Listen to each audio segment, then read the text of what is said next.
Hello everyone. I was recently on the phone with a long-time mate of mine who's a full-on anti-Trump guy, and so we invariably always end up arguing US domestic politics. The subject of political violence came up. I can't recall exactly whether it was he or I that made the initial claim, but if it was me, then I claimed that the left were the only ones committing acts of political violence in recent years. Unsurprisingly, his insistence was that it was the right who were responsible for the majority of these acts. To further my position, I rattled off some instances including the Butler shooting, taking off a piece of Trump's ear, the foiled attempt at the Florida golf course, the White House dinner attempt from last week, the Texas ICE facility shooting that killed 2 illegals but no ICE officers, and of course the assassination of Charlie Kirk. He countered with the shooting of Melissa Hortman and her husband Mark in Minnesota, noting that she was a Democrat who was assassinated. But I was like, hang on, that's not my memory of that incident.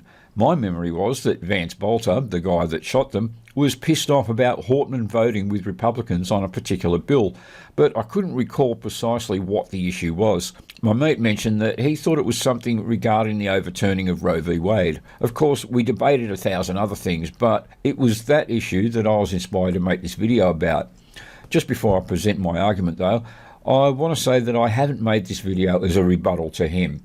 He doesn't have a public social media presence in the way that I do, so I'm not making the video to stick it to him, as it were, and using my social media presence as a vehicle to do that. It's really a rebuttal to anyone who bought the mainstream media bullshit narrative that Bolter was a MAGA guy. Last thing before I proceed, I want to confess that I called my mate for a bit of financial help, as your mate Gary needs a trip to the dentist that he can't afford. The reason I can't afford it is because in August last year I lost my job on medical grounds. I won't go into the particulars right now, but in short, I was on crutches for a few months and I'm still having issues with walking in any meaningful way, so I haven't been able to return to my day job. And in all honesty, it's not likely that I'm going to be able to do so, as I'm still having issues post-op and may need even further operations on my foot yet. Moreover, because I was off work for months, they ended up replacing me, so that was that. So this is the segue where I asked for some support with the channel. If you were ever considering supporting the work I do on the channel or just want to help keep me going with it, now is the time. Links are in the description below if you'd like to help me out on either Patreon, Subscribestar or PayPal. Now, on with the video. Let's start with the mainstream media bullshit narrative, because that's where people seem to get the idea that he was a right-winger assassinating a Democrat. I'm going to start with the ABC here in Australia and how they portrayed this story at the time. Minnesota politicians and spouses shot, 2 killed in targeted attacks by fake police officer. Melissa Hortman, a member of Minnesota's House of Representatives, and her husband were both killed in the early hours of Saturday local time. Minnesota State Senator John Hoffman and his wife were both shot multiple times and underwent emergency surgery. State Governor Tim Walz said he was cautiously optimistic they would survive. Both politicians were Democrats. Fears gunmen could target rallies. The shooting took place ahead of hundreds of planned rallies across the US to protest the policies and actions of President Donald Trump. But the local Department of Public Safety recommended protesters not attend any political rallies in Minnesota until the suspect is apprehended, out of an abundance of caution. Now, I didn't read the whole article, but there wasn't anything there that countered the narrative created there. Anyone reading that would conclude that he was a crazy MAGA guy out to target not only Democrat politicians, but their supporters, anyone who was against Trump. Now, turning to the Wikipedia entry, both Hortman and Hoffman were members of the Democratic Party-affiliated DFL. Federal charging documents described Bolter as acting with the intent to kill, injure, harass and intimidate Minnesota legislators. Governor Tim Walz called the shooting an act of targeted political violence. Inside Bolter's vehicle was a list of nearly 70 people, including abortion rights advocates, Democratic politicians and abortion providers. Okay, 1, I found his letter to Kash Patel easy enough, but I didn't see the list of people. In the absence of said list, I think the word included in that Wikipedia entry is noteworthy. By included, are you admitting that only some of the names were Democrats? Because that's my reading of the word included. Under the first paragraph talking about motive, it says, federal charging documents describe Bolter as acting, we went through that. His anti-abortion views are a possible motive. Bolter was registered to vote in Oklahoma as a Republican for the 2004 United States presidential election. Although on a state document in 2019 he wrote that he had no party preference. Then they went on to talk about an old school friend of Bolter's who'd known him for a long time. He described Bolter as a conservative who voted for President Donald Trump and was strongly against abortion rights. Well, that's great, isn't it? You only had to go back 22 years to find evidence of him being a registered Republican voter. Yeah, it's not like anyone's political affiliation could flip in the tiny time span of 22 years, is it? Even his mates' claim of him having voted for Trump could potentially go back 11 years, as he could have voted for Trump in November 2015. So this supposed evidence of him being a Republican in 2025, when he committed these acts, doesn't convince me at all, and especially in light of facts that I'll point to shortly. Now I want to cut to the video that Tim Pool made on this story at the time. The assassination, an attempted assassination, of Minnesota lawmakers. The man behind this, Vance Bolter, has been arrested. And they say that in his vehicle he had a cache of weapons and a hit list, as well as several flyers that just say, "No Kings." Now questions are arising. Who is this guy? What does he believe? And why did he do it? It does seem the story points toward a Christian man who is anti-abortion, targeting Democrats. But conservatives aren't buying it. No. Some are saying it's a false flag. This guy's a plant. Don't know about that. Or he's a leftist. He was appointed to a state position by the governor, a Democrat, Tim Walz. Yeah. So this guy, no way he's a conservative appointed. Maybe he's like a Christian, but still very much a Democrat. And the argument is the reason these two lawmakers were targeted for assassination is that they crossed the aisle and voted with Republicans to strip health care from illegal immigrants. That's it. He had a 9mm handgun, along with a manifesto that listed the names and addresses of other public officials, of which they're not releasing, saying, we don't know enough. The argument from the right is, if that in any way implicated conservatives, they would drop it in 2 seconds. They'd publish it and say, look, that proves it. Exactly. Like they've done with many other racially motivated manifestos. Yeah. Now, we have this video I'll play for you guys now about the No Kings flyers. We don't have any direct links. However, there were some flyers that said No Kings within the suspect vehicle. Now, I'm going to pause here. For those that are not looking, just listening, there are a bunch of white sheets of paper. I don't know that all of them say No Kings. It looks like some might say something else. I don't know where you get that idea from, Tim. They just look like photocopies to me. It's like the same writing, and they're not flyers. They actually look like little signs that he intended to take to the rally and then give out to anyone that didn't have a No Kings sign or banner on them. So now I want to read from the letter that he left to Kash Patel. Some people describe this as a manifesto, but I don't see it that way. I think it's just a letter. Dear Kash Patel, my name is Dr. Vance Luther Bolter. I am the shooter at large in Minnesota, involved in the two shootings the morning of Saturday, June 15th at approximately 2:30 a.m. and 3:30 a.m. or around that time. Let me just stop there for a minute. He doesn't even seem to know on what days he kills people. The headline I read before from the ABC was posted on the 14th. Amy Klobuchar posted on X about the killing at 11 p.m. on the 14th. So it's not possible that he did the killing on the 15th. I wanted to share some info with you that you might find interesting. I was trained by US military people off the books, blah, blah, blah. I believe they investigated this and found out that he was talking out of his arse. It wasn't true at all.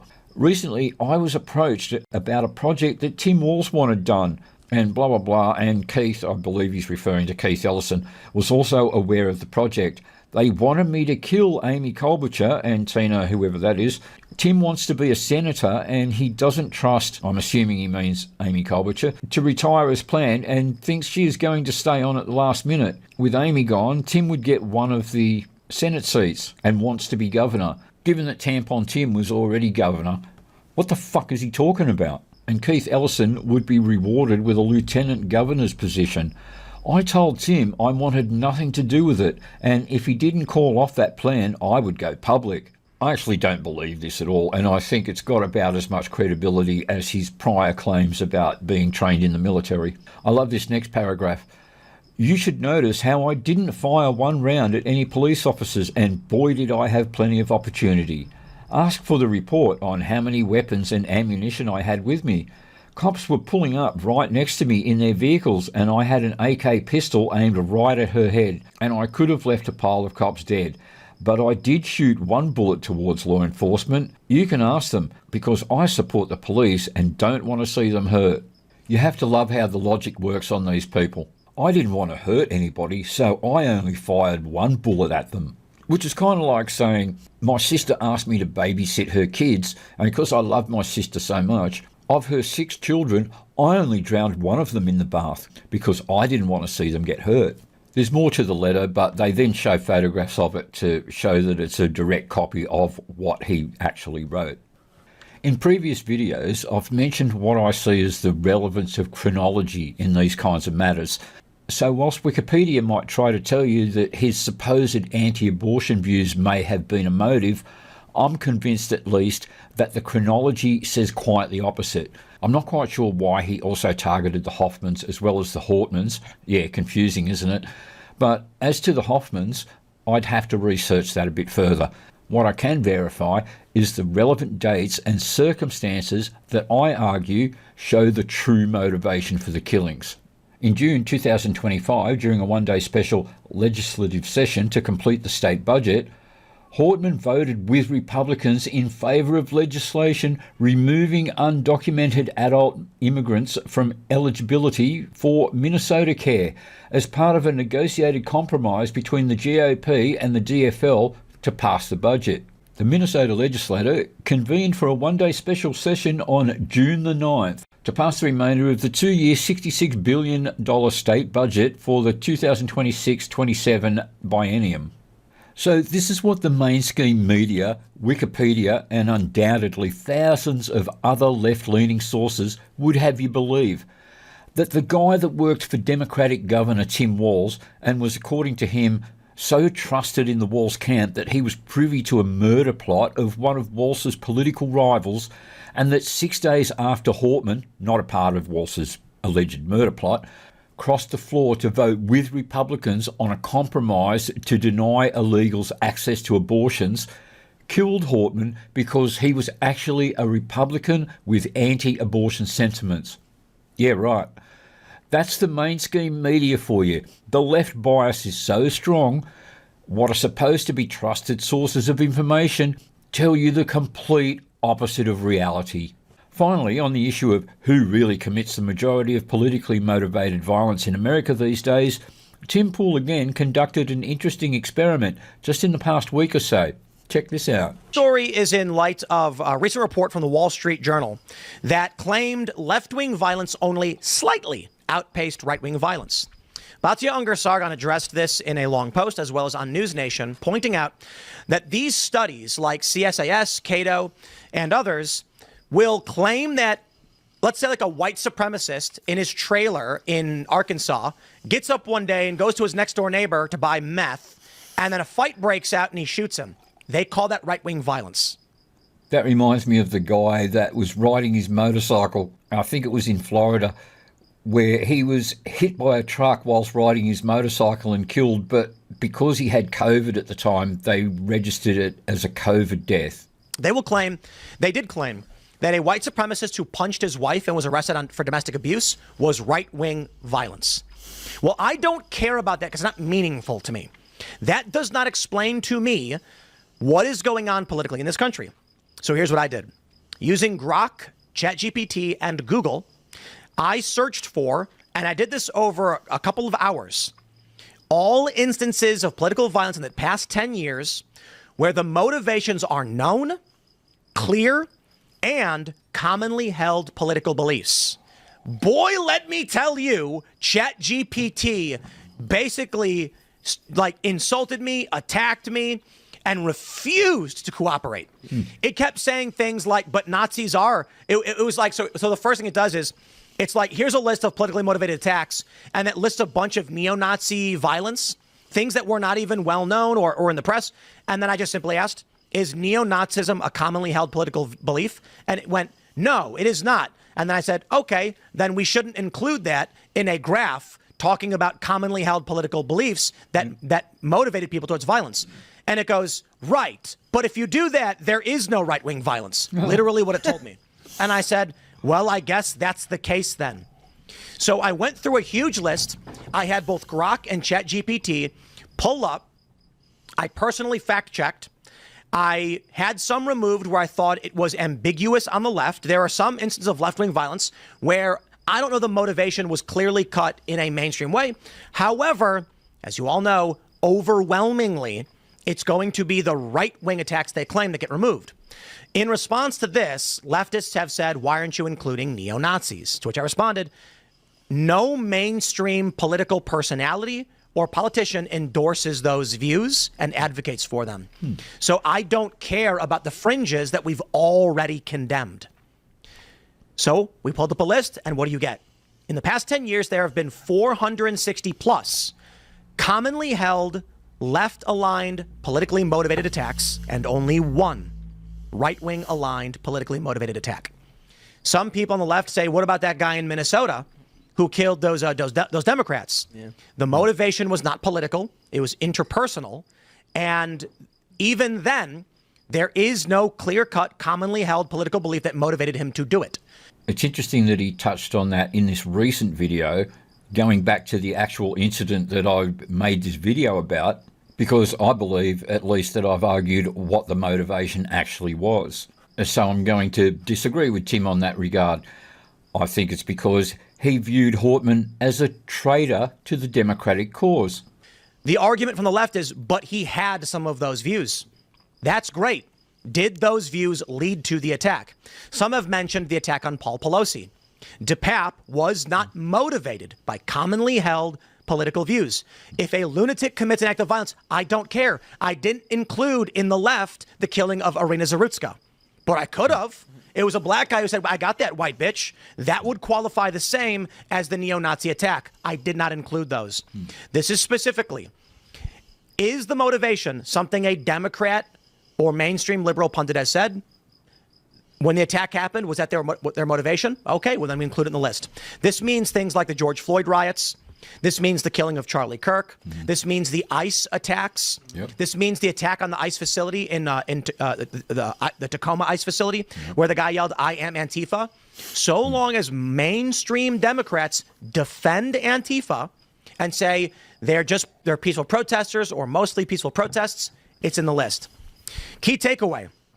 From 2017 to 2026, verified politically motivated violence is overwhelmingly driven by left-aligned extremist activity.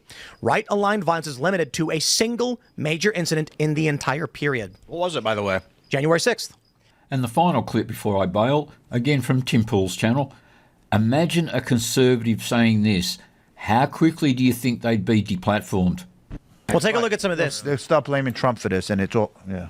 In response to this story, of course, we're getting a lot of people highlighting the left's call for violence. Katie Pavlich saying, outside the White House Correspondents' Dinner, the dude on the right hit me with his sign, and it says death to all of them. Yeah. You can see the sign on the left, death to tyrant, just one, not more than one. And this was posted about an hour after the shooting took place.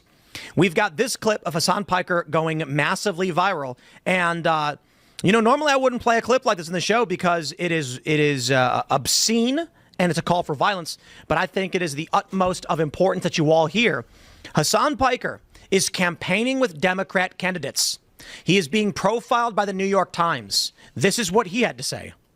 Well, my understanding is that the property owners who have properties there choose just not to rent it at all. Yeah, kill them. Kill those motherfuckers and murder those motherfuckers in the street. Let the streets soak in their fucking red capitalist bloods, dude.